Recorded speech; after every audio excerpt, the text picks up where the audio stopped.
So what do you do when your great idea turns out not to be so great?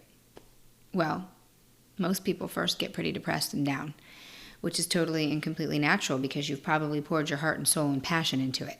So the very first thing that you need to do, since you did pour your heart and soul and passion into it, is you need to make sure it's not a good idea. It could very well be an awesome idea. So you have to talk to somebody who's smarter than you, someone that you respect, someone who's done what you're trying to do successfully. So that's your coach or someone on your board of mentors, and you need to check in with them and say, is this not a good idea? There may be parts of the way that you executed your idea that didn't work. For example, you might not have branded it properly, so it's not enticing. You might not have communicated in the features and benefits of your product, service, opportunity, business, how awesome it is and why somebody needs it. And if somebody doesn't feel like they need or want it, and it's like maybe a luxury item or a, I don't know, maybe, they're probably not going to buy it. And then it's just going to tank. So you want to make sure that's not the case.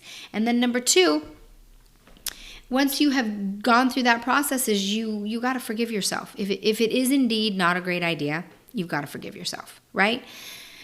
And what are you forgiving yourself for? Well, putting your blood, sweat, and tears into something that you didn't do a viability check on, which is step number 4, but we're going to get to that. You got to forgive yourself. You can't take it.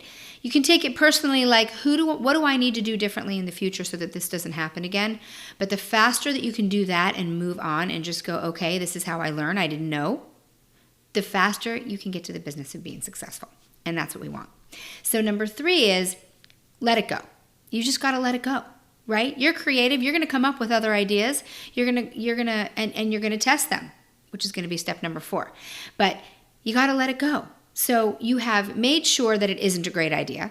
You have step number 2, forgiving yourself. And number 3, you just let it go so that you can get back to what you're great at, which is being creative. And then step number 4 is, while you're being creative and thinking of ideas, you want to run it through a viability check. It's important that you make sure that people need or want what you're offering.